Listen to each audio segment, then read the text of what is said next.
Bonjour à toutes et à tous et bienvenue sur ce nouveau LinkedIn Live de la Lucarne. Aujourd'hui avec Marie Lucas, que vous connaissez peut-être sous le nom de Astra Astragal, sur Twitch notamment. Donc je suis ravie que tu sois là, Marie, que tu aies accepté cette invitation à parler du live comme levier d'outils de médiation culturelle sur les réseaux sociaux. Et Parce merci de que ton invitation.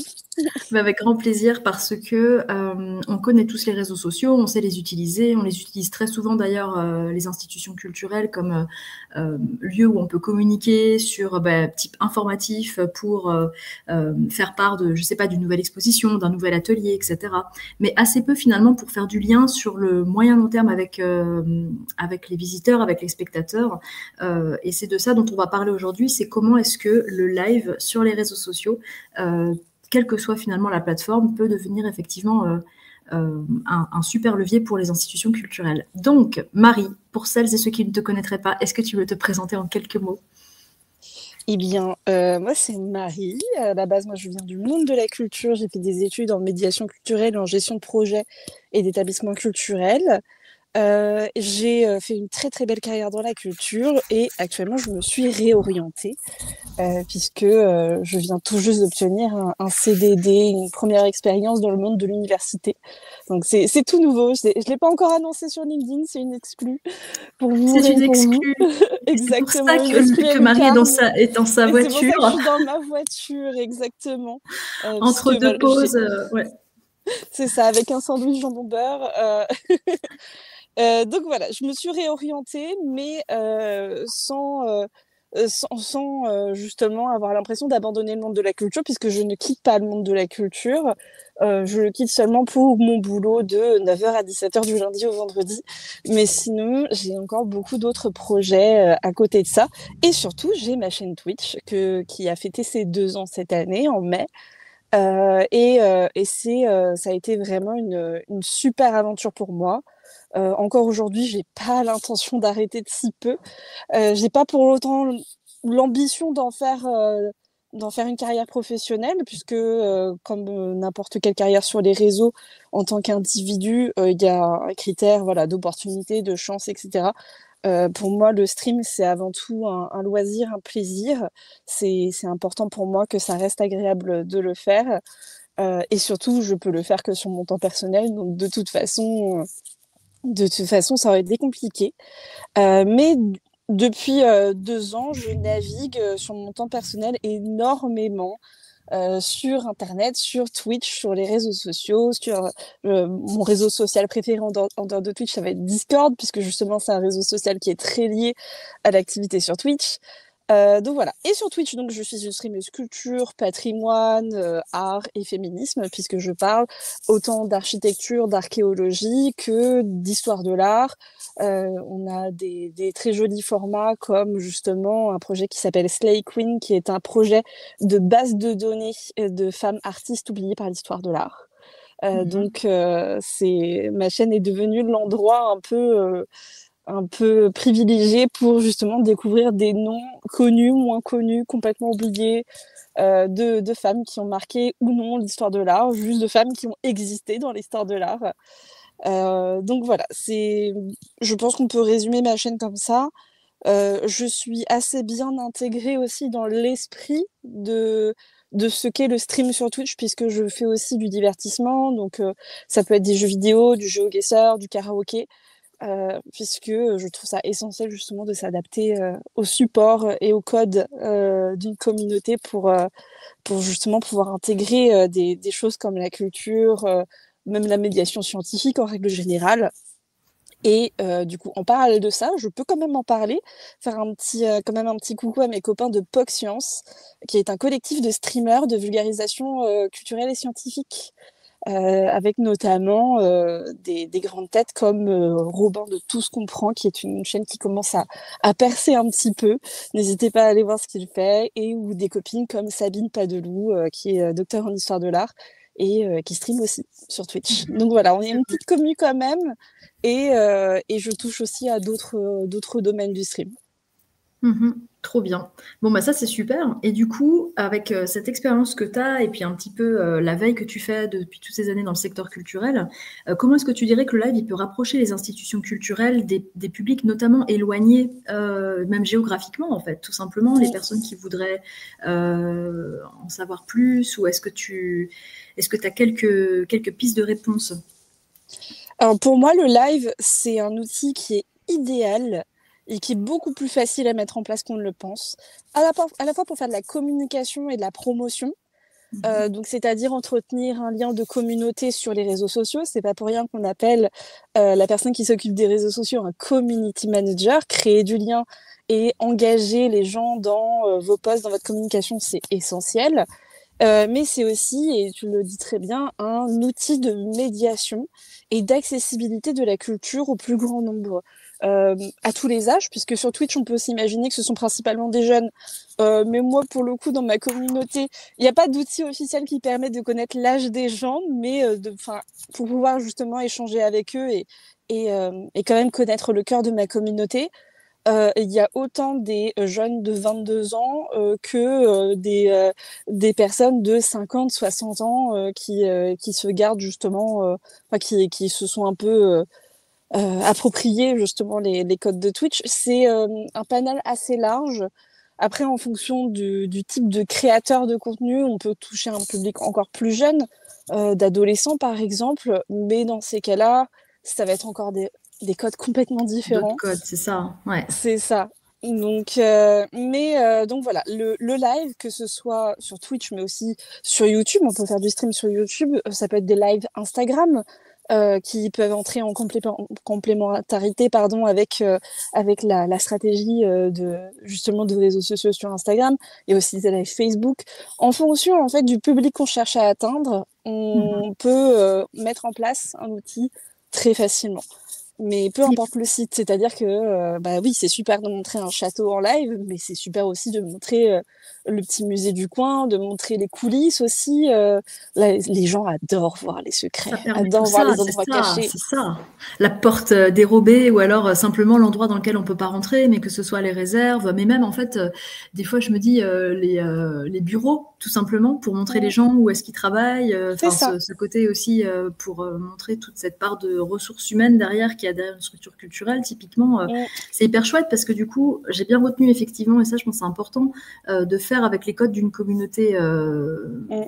en question, donc que ce soit une communauté d'âge, mais aussi une communauté d'utilisateurs de certains réseaux sociaux, justement. Je pense que les consommateurs de stream sur Twitch sont pas les mêmes que, par exemple, des lives Facebook et Instagram. Enfin Oui, bon, après, c'est simplement bien connaître sa cible, effectivement, et ça prend du temps, et je pense que c'est un petit plaidoyer aussi pour dire que la communication, c'est pas du tout accessoire. Il faut des postes dans les structures, je pense, c'est nécessaire. C'est comme la médiation pour que les projets puissent se faire sur le moyen long terme en fait et bâtir cette communauté dont on est en train de parler. Ça se fait pas en 2 jours, quoi. exactement. Et je sais qu'il y a aussi un frein, c'est un détail, mais j'ai l'impression que c'est un frein qui est souvent quand même dans les équipes de communication et de médiation, c'est la peur de se mettre en avant soi, de se dire Mhm. bah non mais de toute façon moi si je parle c'est pas le château, c'est pas le musée, c'est pas le etc. Alors que au contraire les gens adorent pouvoir échanger avec quelqu'un. C'est vous savez là pour tous les médiateurs et les médiatrices si on prend vraiment ce domaine-là, vous savez à quel point l'humain il est important. Et ben c'est pareil finalement dans le format live. Et surtout que le format live permet vraiment que ce soit en prenant votre téléphone et en faisant un tour du lieu, en explorant, en se baladant, ou que ce soit tout simplement utiliser son logiciel sur son ordinateur, mettre la cam, avoir un fond fixe, ça permet de créer du lien, ça permet d'échanger, de répondre aux questions, mais ça permet surtout de creuser certains sujets. Pour un site, par exemple, qui a l'habitude de faire des conférences et qui a de moins en moins de monde, qui a un public de plus en plus vieillissant, sachez qu'une conférence, se, se transpose, voilà, je cherchais le mot, ça se transpose ultra facilement en format live. Mais attention, quand on fait du live, il y a de l'interaction. C'est essentiel. Vous pouvez pas lancer un live et ne jamais regarder le chat. Vous ne pouvez Par pas exemple. ne pas répondre aux questions. Mais c'est pas que répondre aux questions. C'est si vous avez des personnes qui viennent de manière régulière, de prendre connaissance de qui sont ces personnes, de leur demander comment ça va. C'est de la chat aussi un peu. Donc c'est un monde un peu à part qui peut faire peur. Clairement, je recommanderais pas de se lancer dans le stream et de lancer une stratégie de stream sans avoir jamais mis un pied sur un live en tant que spectateur. Pour le coup, c'est mon avis principalement parce que je me suis lancée sur Twitch parce que j'en étais consommatrice depuis 1 ou 2 ans. Quand j'ai découvert Twitch, j'ai découvert d'abord les gros streamers et puis ensuite j'ai commencé à me balader, découvrir d'autres créateurs et créatrices. Et c'est en me familiarisant avec les codes justement que je me suis dit bon là peut-être que moi aussi je pourrais. Et donc c'est pareil pour une institution. Il faut quand même faire un petit peu de recherche, mais pas que de la recherche ultra formelle. Hein. C'est aussi se familiariser avec l'outil, avec le langage, avec les techniques, avec les idées aussi de ce qui fonctionne pas. Donc voilà.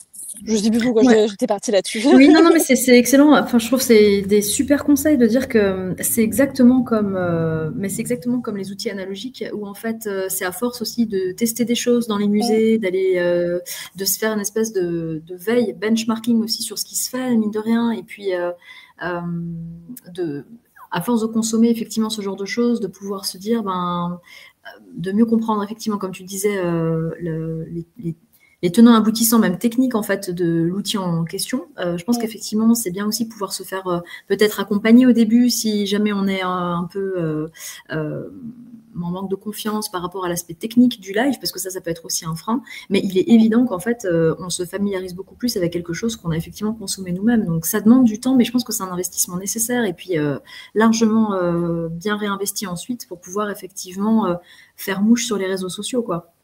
C'est ça. Donc, du coup, on a cité Twitch, on a cité Facebook, qui est un format plutôt senior friendly, comme tu l'appelles. Mais il y a aussi évidemment YouTube, notamment pas aussi les lives sur YouTube, les replays qu'on peut mettre, ce genre de choses. Twitch a aussi des replays. Oui, qui se trouvent directement sur la page des streamers et des streameuses. Et Twitch, pour le coup, c'est vraiment la plateforme de stream pour une activité régulière de stream, puisque il y a beaucoup justement d'options par exemple, pendant très longtemps, quand j'étais en recherche d'emploi, j'avais un peu peur que des recruteurs viennent me chercher et apprécient peut-être pas trop ce que je faisais sur mon temps personnel, alors que j'ai rien à me reprocher pour autant. Mais je sais pas, j'avais un peu cette volonté de mettre une barrière et du coup, j'avais la possibilité de mettre les replays justement pour ce qu'on appelle les subs, pour les personnes qui sont abonnées. Puisque sur Twitch, vous avez la possibilité de vous abonner, de suivre gratuitement, comme vous suivez sur n'importe quel réseau social. Et pour soutenir un créateur ou une créatrice de contenu, vous pouvez aussi vous abonner de manière mensuelle. Ça peut être une seule fois, histoire de dire, voilà, je te soutiens.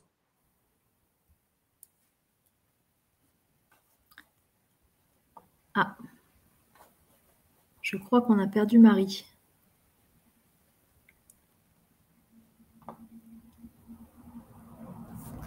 Marie, est-ce que tu m'entends ?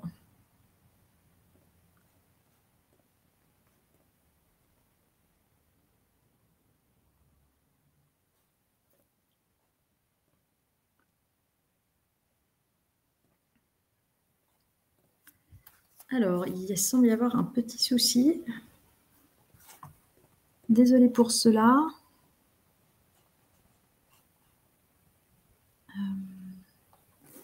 Je vais essayer de contacter Marie. Ah, bon, mais mesdames et messieurs, voilà, je pense qu'elle a eu un problème de connexion, donc elle va revenir d'une minute à l'autre. En tout cas, elle parlait de l'option a priori de pouvoir effectivement cacher ou non le replay, ce qui peut être une bonne option aussi. Et puis, n'hésitez pas en tout cas si vous avez des questions, elle est aussi là pour y répondre. Donc, il ne faut pas se formaliser et surtout pas hésiter. Et puis, il y a d'autres, évidemment, donc on a parlé du live sur Instagram, YouTube, Twitch, il y a évidemment TikTok aussi qui est très apprécié, notamment pour cette forme de stream et de live. Et puis, on va pouvoir regarder avec elle les difficultés potentielles auxquelles on est confronté quand on fait du live, hein, notamment effectivement le fait de pouvoir construire une ligne éditoriale typiquement, pour pas que ce soit complètement aléatoire et qu'on garde avec voilà, un fil rouge qui fasse sens. Mais évidemment aussi connaître un petit peu la fréquence, à combien est-ce qu'on va faire son live, tous les combien, etc. Ah, alors on a retrouvé Marie. Je suis désolée, mon portable a surchauffé, ça ne m'était jamais arrivé. Donc c'est bon, je suis là. Ça marche, eh ben, que d'aventure. Voilà, donc j'étais en train d'expliquer qu'il y avait aussi TikTok, évidemment, et puis au niveau des difficultés, donc enfin des difficultés potentielles, en fait, c'est de se dire qu'il faut pas que, il faut qu'il y ait un fil rouge et puis il faudrait pas partir complètement dans n'importe où non plus. Notamment pour une structure culturelle qui à un moment donné se doit de, exactement comme quand on développe un outil de médiation, de savoir pour qui il le fait. À quelle fréquence, et donc avoir une sorte de ligne éditoriale aussi qui puisse répondre à ça et afin en fait de garder aussi un fil, comme je disais, conducteur. Et puis ça aide, je pense aussi à structurer le contenu pour éviter chaque semaine de se redire de quoi on va parler cette semaine, alors qu'en fait, dès qu'on est un tout petit peu organisé, qu'on peut anticiper les choses, c'est aussi plus simple pour trouver les sujets, pour être certain effectivement de toucher la communauté en question, la communauté qu'on s'est donné du coup comme objectif de pouvoir toucher. Donc, toi, tu disais minimum 3 fois par semaine pour une institution culturelle, mais tout dépend de l'objectif évidemment de la stratégie de com. C'est vrai que ça peut faire peur, ça fait beaucoup. 3 fois par semaine évidemment. Mais c'est ça, ça peut faire beaucoup, surtout que. Attends, je crois que j'ai un petit décalage, il n'y a pas de souci. Mais oui, 3 fois par semaine, ça peut faire beaucoup, surtout qu'on sait à quel point les chargés de com dans la culture, en règle générale, sont généralement surchargés et sous l'eau. C'est pour ça que vraiment, chaque outil, chaque réseau social va pouvoir proposer une alternative et quelque chose de vraiment adapté pour les objectifs de la communication. Quel genre de public on souhaite atteindre? Est-ce que c'est pour de la médiation? Est-ce que c'est pour rendre accessible la culture? Ou est-ce que c'est pour justement faire un outil de communication, rendre la communication plus humaine, plus interactive? Dans ces cas-là, par exemple, Instagram, ça va être super pour faire des lives ponctuels un peu improvisés. Où les gens va y avoir un flux en fait assez organique, assez naturel d'abonnés et de non-abonnés qui vont pouvoir justement rejoindre le live de manière totalement non prévue. TikTok, c'est aussi super pour des lives un petit peu plus improvisés, mais aussi pour des formats réguliers. Surtout que ça se fait avec le téléphone, donc c'est plutôt facile à mettre en place. Dès que vous avez un téléphone professionnel qui fait une bonne image, vous pouvez utiliser vos écouteurs, il n'y a vraiment pas besoin de beaucoup de matériel. Mais du coup, c'est aussi bien pour quelque chose d'un petit peu plus régulier. Et des choses comme YouTube, comme Twitch, ça va être peut-être mieux pour une stratégie un petit peu plus développée et des formats un peu plus travaillés aussi. Oui, par exemple, tu parlais du fond tout à l'heure, ou d'avoir en tout cas peut-être c'est des mini-conférences, comme tu disais. C'est moins le côté stream, voilà, ça peut être quelque chose comme ça, totalement. Et puis, il y a la question aussi, évidemment, de se dire, si nous, on peut peut-être travailler avec quelqu'un qui peut le faire pour nous, éventuellement. Ça peut être une collabo aussi avec justement les créateurs de contenu, qui lui-même apporte sa communauté, mine de rien. Donc, ça peut être un énorme plus aussi. Je ne sais pas si, du coup, régulièrement ou non régulièrement, mais j'imagine que Sabine, elle le fait aussi. Peut-être toi, tu fais aussi ce genre de choses. Après, c'est vrai qu'avec la taille de nos communautés, on fait plutôt des formats gratuits ou alors avec du défraiement de frais de déplacement, des choses comme ça. Moi, en tout cas, vu que j'estime que j'ai une communauté fidèle et soudée, mais que j'ai pas forcément des nombres hyper impressionnants, je suis encore dans cette démarche de proposer des partenariats en donnant. Au final, moi, ça me donne du contenu, ça me donne des super endroits à visiter et puis à l'inverse, ça donne de la visibilité, un outil de comment dire, d'attractivité, on va dire, pour les sites. Mais c'est aussi possible de faire des collaborations à la fois avec des streams IRL sur place, c'est-à-dire que moi j'ai mon stabilisateur, j'ai mon micro et je peux venir en fait sur les sites. Du moment qu'il y a une bonne connexion, tout est possible. Mais il y a aussi des formats de collaboration comment dire, in situ, enfin non pas in situ, mais tout simplement avec le ou la streamer, vous lui donnez des contenus et la personne peut interagir avec ces contenus. C'est ce que j'avais pu faire notamment pour ma toute première collaboration, c'était avec le musée Marmottan-Monet qui m'avait invitée et j'avais fait des contenus sur les réseaux sociaux et j'avais fait un live où j'avais justement revu des photos, revu le catalogue d'exposition, etc. et où j'avais pu reparler de l'exposition, des contenus, de ce qui m'avait marqué, etc. Donc, il y a pas mal de choses qui sont possibles. De toute façon, à partir du moment où vous envisagez le stream, dans la culture, je pense que vous êtes déjà sur la piste de l'innovation. Et à partir de ce moment-là, faut se faire plaisir aussi. Parce que le stream, c'est super pour transmettre une information, mais c'est aussi super pour transmettre des émotions. Moi, je suis une grande défenseuse justement de à quel point l'émotion c'est important dans la culture, notamment à transmettre aux visiteurs et au public. Et je trouve que c'est quelque chose qu'il faut inclure dans la stratégie de création. Totalement. Non, alors, et puis c'est vrai qu'il y a quelque chose de plus spontané avec le stream qui, du coup, on le voit bien aujourd'hui aussi avec les joies du live qui peuvent être toutes bien surprenantes. Et puis c'est vrai que c'est moins léché aussi forcément qu'une vidéo qu'on va faire, par exemple une vidéo promotionnelle ou ce genre de choses qui a juste un autre but, d'autres objectifs. Donc c'est totalement complémentaire. C'est pas l'un ou l'autre nécessairement. Et puis et comme tu dis, les gens qui pensent au streaming dans le secteur culturel sont déjà sur la piste de l'innovation parce que je pense qu'il y a tout à créer encore. Enfin, je veux dire, il y a vraiment de la place, quoi. Il y a déjà des créateurs de contenu, ça c'est vrai, hein, on les connaît aussi, les très très grands, même sur YouTube, etc. Mais c'est un petit peu différent. Le stream, effectivement, dans une institution culturelle, on n'y est pas encore de façon complètement démocratique à l'échelle de la France, de la Suisse, de la Belgique, etc. Donc c'est tout à fait vrai. C'est pour ça que cette thématique, elle nous passionne aussi à la Lucarne. Et puis, alors on a une question d'Élodie Ortega, du coup, qui nous dit, selon la cible, le réseau et les réseaux sociaux, quels sont les créneaux horaires favorisés?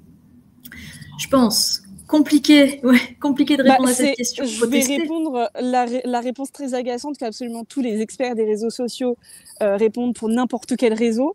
Faut regarder ses stats, faut tenter, faut tester des nouveaux créneaux, faut tester un même format sur plusieurs créneaux.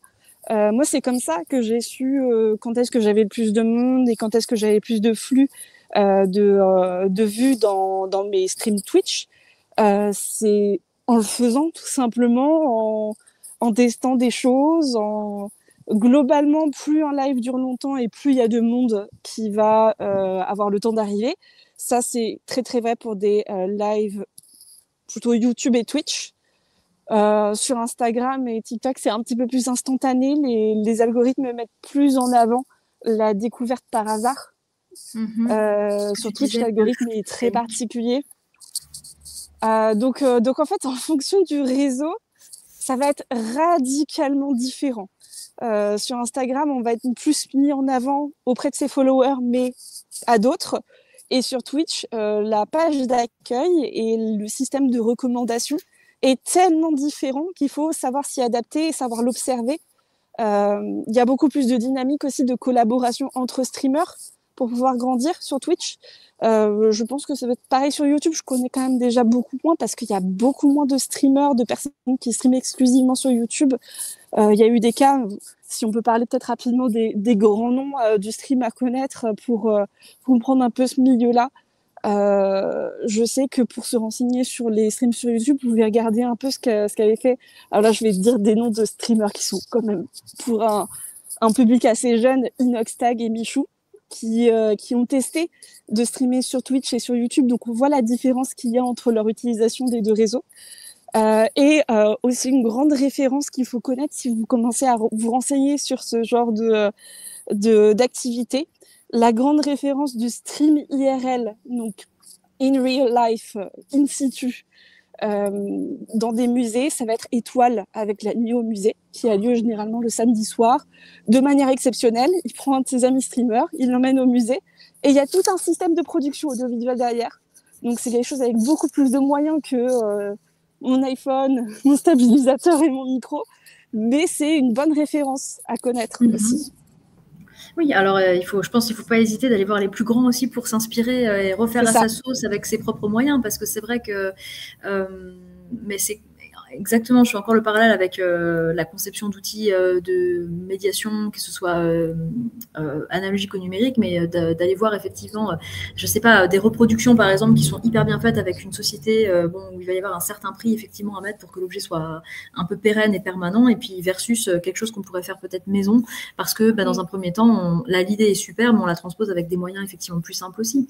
Rien n'empêche, et puis en fait, mieux vaut fait que pas fait, ou mieux vaut fait que parfait, enfin dans le sens où quelque part il vaut mieux se lancer et puis tester, retester, et, expérimenter comme ça. Sinon en fait on n'avance pas. Si on attend que on ait tout le matériel qu'il faut, un studio, etc., etc. Enfin je veux dire. Je connais beaucoup de personnes qui sont bloquées par ça, qui me disent ah oui moi aussi j'aimerais beaucoup skimer, qui disent non c'est pas le bon moment, mais pour aucune raison, ou alors qui se disent non je voudrais quand même avoir une meilleure caméra, alors qu'ils ont franchement pour faire du stream sur place à un bureau, la caméra c'est pas le plus important, même si c'est bien quand même d'en avoir une. Le plus important c'est le micro. C'est le son, c'est ça. C'est la qualité de son. Et je pense que ça va être assez vrai dans pas mal d'autres formats de stream. Même sur Instagram, sur TikTok, si le son il est mauvais ou très mauvais, les gens restent pas. Donc s'il y a peut-être un investissement à faire, ce serait ça. Au niveau peut-être du coût, ça peut peut-être parler aux gens. Rapidement, je peux vous dire, moi pour mon matériel de stream IRL, je pense pouvoir dire que ça m'a coûté peut-être 100 € maximum. J'ai acheté un stabilisateur et un micro que j'ai acheté 30 € sur Amazon en attendant de pouvoir en acheter un meilleur. Donc des micro-cravates qui se portent en Bluetooth. Et pour mon matériel de stream... Ah oui, ça fait totalement le job. Et mon matériel de stream sur place, mon micro, j'ai pris quelque chose d'assez moyen de gamme, il m'avait coûté 60 €. Ma webcam, elle m'avait coûté 20 €, mais pareil, j'ai pas pris quelque chose d'exceptionnel, mais ça fait très largement le taf. Et je crois que c'est tout. Moi, je me suis fait plaisir en m'achetant une étagère, quelques petits cadres pour décorer, etc. Mais c'est pas obligatoire du moment que vous n'avez pas votre linge qui est en train de sécher derrière. Franchement, bon, ça va quoi. C'est sûr. Et les logiciels de stream sont gratuits. C'est-à-dire qu'au début, moi, j'ai commencé sur Streamlabs. Et ensuite, je suis passée sur OBS qui est beaucoup plus complet. Et les deux sont gratuits. Et ça, c'est super. Oui, il y a aussi ça, effectivement. Donc, en fait, en gros, ce que tu es en train de dire, c'est que pour se lancer sur le stream, il n'y a pas besoin d'investir forcément beaucoup de matériel. Et quelque part, c'est surtout, je pense, la ressource humaine, à mon avis, principale difficulté dans une équipe. Ouais, c'est du temps. Parfois, effectivement, pour rebondir sur ce qu'Elodie disait, les horaires, ce que tu disais aussi dans nos échanges, c'est que il va falloir peut-être s'adapter à la réalité de terrain, et peut-être que c'est plus en soirée. Sur certains streams, il y a peut-être moyen de faire ça ou pas, mais enfin, en tout cas, que effectivement, les horaires, que nous, on puisse aussi être un tout petit peu flexible avec les horaires pour pouvoir faire ces streams en fonction de la communauté qu'on a envie de viser. Et puis, ou le week-end, j'en sais rien. Enfin, tu vois, ce que je veux dire, c'est que c'est peut-être pas forcément entre 9h et 17h dans la semaine que les gens vont aller chercher du stream culturel. Ça dépend totalement, parce que sur des réseaux comme YouTube et Twitch, il y a tout un public de personnes qui mettent les streams, qui consomment énormément de streams. Ça remplace limite leur consommation de vidéos et de réseaux sociaux en règle générale, et qui en fait ont toujours un stream en fond. En train de travailler, en train de... Et comme il y a de plus en plus de télétravail, ce public-là, il s'est énormément développé. Bon, mais ça, pour le coup, c'est pas nouveau. C'est comme toutes les techniques de marketing qu'on vous a apprises pour atteindre des publics. Il faut les connaître, tout simplement. Et ça aussi, je le sais, tout simplement parce que j'ai testé des horaires de journée quand j'étais au chômage. J'ai fait des après-midi où soit je faisais mes contenus habituels, soit je faisais du coworking. Et du coup, je voyais les gens que je voyais moins le soir, les gens qui étaient disponibles sur les deux créneaux, les gens qui me découvraient totalement sur ce créneau-là. Donc, ça fait partie aussi des éléments à connaître et à prendre en compte pour une stratégie. C'est-à-dire que streamer tous les jours à la même heure, ça vous fidélisera un public qui est disponible à cette heure-là. Mais si vous voulez être un petit peu plus accessible et, je sais pas, avoir des streams à la fois pour les actifs qui sont disponibles le soir, mais plutôt tard le soir, après avoir, rien que si on prend la vie parentale, c'est après s'être occupé des enfants qu'on est disponible. Donc, il y a pas mal d'éléments à prendre en compte. Et là, je pense que bon, globalement, personnellement, je me suis beaucoup inspirée. J'ai beaucoup utilisé les personas marketing pour vraiment visualiser quel pouvait être mon public finalement. Bon, puis ça, c'est quand même connu des équipes Marcom, donc je pense qu'effectivement, c'est, je vais pas dire yaka faucon, parce que il y a toute une démarche quand même à avoir, et puis effectivement, de se lancer, de se faire confiance, et puis de se dire que je pense que vraiment, ça sert à rien, en tout cas, d'attendre que tout soit parfait. Dans le sens où il va y avoir effectivement un petit temps de recherche-action nécessaire, et notamment pour trouver sa communauté, savoir si ça fonctionne. Et puis, c'est peut-être pas au bout du premier, deuxième, troisième live, peut-être qu'il faut attendre un petit peu, ou alors, voilà, au niveau des formats, au niveau du temps, mais au niveau des partenariats aussi à faire. Est-ce que c'est toujours avec une même personne? Est-ce qu'on change? Mais ce que tu disais, en tout cas, pour fidéliser une communauté, oui, mais aussi pour agrandir en fait son public, le public qui va connaître cette structure-là.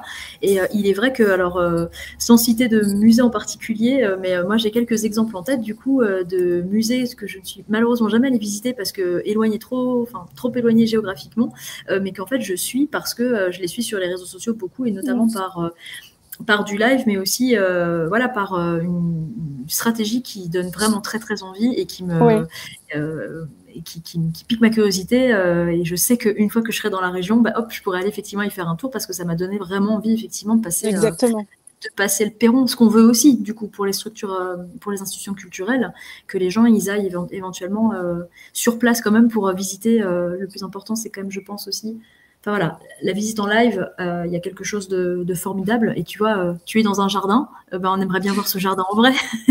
Donc imaginons que tu sois dans le jardin d'un château, ou tu vois, dans un parc. C'est mon lieu de travail, donc non. Mais ça donne envie parce que bah, tout à coup, voilà, c'est un cadre différent aussi.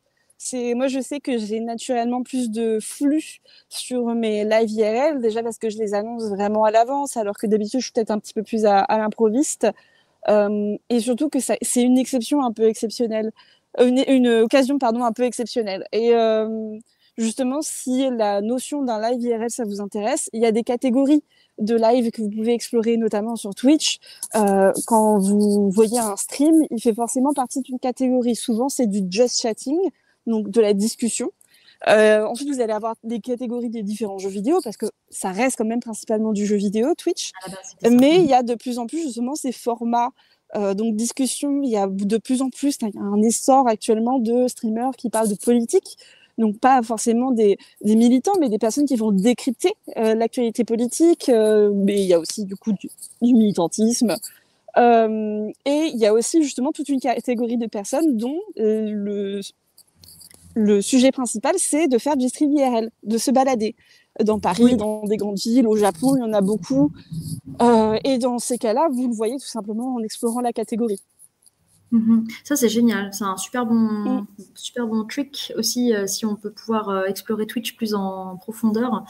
Bah, écoute, un immense merci pour ton temps. Et puis, bah, on te laisse aller retourner au travail. C'était un plaisir. Merci beaucoup de nous avoir suivis. Et puis, bah, on aura le replay. Du coup, le replay, il est directement sur LinkedIn. Mais pour ceux qui n'ont pas LinkedIn, on pense aussi à ça. Il est toujours sur YouTube. Donc, ensuite, on le fait tourner dans les newsletters, dans des posts, etc. Ça fait un cercle vertueux pour faire tourner la création de contenu. Merci beaucoup, Marie. À très bientôt. Merci beaucoup. À bientôt. Au revoir. Bonne journée tout le monde. Bon appétit à tout le monde. Au revoir. C'est tout beau. Attends.